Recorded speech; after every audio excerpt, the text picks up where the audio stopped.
السلام علیکم ورحمۃ اللہ وبرکاتہ۔ الحمد للہ والصلاة والسلام علی رسول اللہ وعلی آلہ واصحابہ اجمعین۔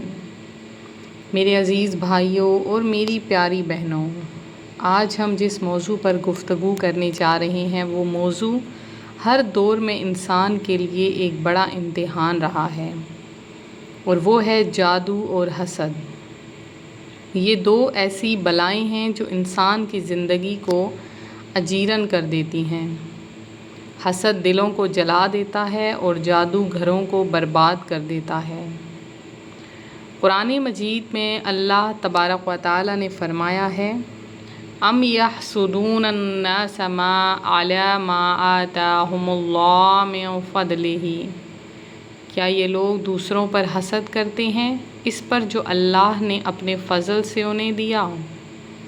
حسد کرنے والا دراصل اللہ کے فیصلے سے انکار کرتا ہے کہ اللہ جسے چاہتا ہے دیتا ہے اور جسے چاہتا ہے نہیں دیتا۔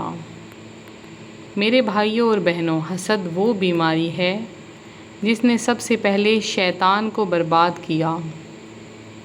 اس نے حضرت آدم علیہ السلام سے حسد کیا اور کہہ دیا، انا خیر منہ خلقتنی من نار وخلقتہ من الطین، میں اس سے بہتر ہوں، تو نے مجھے آگ سے پیدا کیا ہے اور اسے مٹی سے بنایا ہے۔ یہی حسد اس کی تباہی کا سبب بنا۔ قرآن میں اللہ نے ہمیں یہ دعا سکھائی ہے، وَمِن شَرِّ حَاسِدٍ إِذَا حَسَدَ، یعنی اے نبی کہہ دیجئے میں پناہ مانگتی ہوں حسد کرنے والے کے شر سے جب وہ حسد کرے۔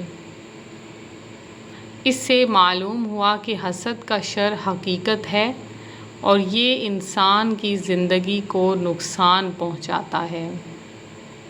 جہاں تک جادو کا تعلق ہے تو قرآن میں سورۃ البقرہ میں ہے کہ یہ لوگ جادو سیکھتے تھے اور جانتے تھے کہ جو کوئی بھی یہ عمل کرے گا اس کا آخرت میں کوئی حصہ نہ ہوگا، اور یہ کہ جادوگر کبھی کامیاب نہیں ہو سکتا۔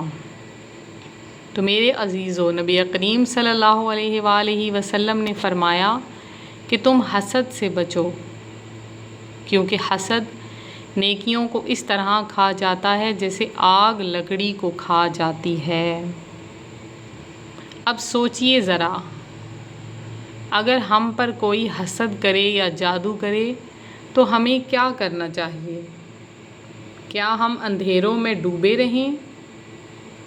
کیا ہم غم کے سمندر میں ڈوب جائیں؟ نہیں، ہرگز نہیں۔ اللہ نے قرآن اور اپنے اسماء الحسنی میں ہمارے لیے علاج رکھا ہے۔ بزرگان دین نے ایک خاص عمل بتایا ہے جو ان بھائیوں بہنوں کے لیے ہے جو یہ جاننا چاہتے ہیں کہ آخر وہ کون ہے جو ان پر جادو کر رہا ہے یا حسد کر رہا ہے۔ یہ عمل اللہ کے حکم سے پردے ہٹا دیتا ہے اور حقیقت کو کھول دیتا ہے۔ تو روحانی وظائف کے معزز ترین ناظرین، رات کو سونے سے پہلے یہ 3 کلمات پڑھ لیں، یا اللہ، یا بصیر، یا خبیر۔ یہ 3 کلمات اللہ تعالیٰ کے اسماء الحسنی ہیں۔ یا اللہ یعنی اے میرے اللہ، یا بصیر یعنی اے سب کچھ دیکھنے والے اللہ، یا خبیر یعنی اے ہر چھپی بات جاننے والے اللہ۔ جب بندہ دل سے یہ 3 کلمات پڑھتا ہے تو اللہ تعالیٰ اس پر سچائی کھول دیتا ہے۔ اب عمل کا مکمل طریقہ سن لیجئے۔ سب سے پہلے وضو کریں، اپنے بستر پر آئیں، 11 مرتبہ درود پاک پڑھیں، پھر سورۃ الفاتحہ 1 مرتبہ پڑھیں، پھر یا اللہ، یا بصیر، یا خبیر 111 مرتبہ پڑھیں، پھر ہاتھ اٹھا کر اللہ سے دعا کریں، اے اللہ، اگر کوئی میرے خلاف جادو کر رہا ہے یا کوئی مجھ سے حسد کر رہا ہے تو مجھے اس کا چہرہ میرے خواب میں دکھا دے اور اس کے شر سے مجھے محفوظ فرما۔ یہ عمل 3 راتیں مسلسل کریں، انشاءاللہ تعالی آپ کے خواب میں وہ شخص ضرور آ جائے گا جس نے آپ پر جادو یا حسد کیا ہو۔ میرے پیارے بھائیوں اور بہنوں، اس عمل کی سب سے بڑی خوبی یہ ہے کہ یہ قرآن اور اللہ کے اسماء الحسنی پر مبنی ہے۔ قرآن کہتا ہے اللہ بصیر ہے، اللہ خبیر ہے، اللہ علیم ہے، یعنی اللہ سب کچھ جانتا ہے، سب کچھ دیکھتا ہے۔ تو جب بندہ ان اسماء کو پکارتا ہے تو اللہ اپنے فرشتوں کو حکم دیتا ہے کہ میرے بندے کو حقیقت دکھا دو۔ تو اب میں آپ کو ایک اور اہم بات بتا دوں، حسد اور جادو کے علاج کے لیے سب سے بہترین ہتھیار درود پاک ہے۔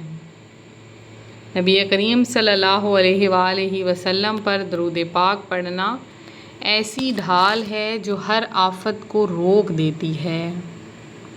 حدیث میں آتا ہے جو شخص 1 مرتبہ درود پاک پڑھتا ہے اللہ اس پر 10 رحمتیں نازل کرتا ہے، جو 10 مرتبہ درود پڑھتا ہے اللہ اس پر 100 رحمتیں نازل کرتا ہے۔ لہٰذا میرے عزیزو، اس وظیفے کے ساتھ ساتھ درود پاک کو اپنی زندگی کا حصہ بنا لیں، یعنی صبح و شام درود پاک پڑھیں۔ جب بھی وقت ملے یا اللہ یا بصیر یا خبیر کے ساتھ درود پاک ضرور پڑھیں۔ میرے بھائیوں اور بہنوں، روحانی وظائف کا یہ چینل اسی مقصد کے لیے ہے کہ آپ کو قرآن و حدیث سے حل بتایا جائے۔ دنیا کی پریشانی بہت ہیں، حسد کرنے والے بہت ہیں، جادو کرنے والے بہت ہیں، لیکن اللہ سب سے بڑا ہے۔ اور اگر آپ قرآن و حدیث اور درود پاک کو اپنا سہارا بنا لیں تو کوئی بھی جادوگر، کوئی بھی حاسد آپ کو نقصان نہیں پہنچا سکتا ہے۔ اب وظیفہ آخر میں ایک بار پھر دہرا دوں، رات کو سونے سے پہلے وضو کر لیں، 11 مرتبہ درود پاک پڑھیں مکمل، کوئی سا بھی، سورہ فاتحہ 1 مرتبہ، پھر یا اللہ یا بصیر یا خبیر 111 مرتبہ پڑھیں، پھر دعا کریں کہ یا اللہ حقیقت کھول دے اور مجھے محفوظ رکھ۔ انشاءاللہ اس عمل کے ذریعے اللہ آپ کو سچ دکھا دے گا اور آپ کی حفاظت فرمائے گا۔ اللہ ہم سب کو حسد اور جادو کے شر سے محفوظ فرمائے۔ اللہ ہماری نیک تمناؤں کو قبول فرمائے، آمین یا رب العالمین۔ ملتے ہیں اپنی اگلی ویڈیو کے ساتھ، خیال رکھیں، فی امان اللہ۔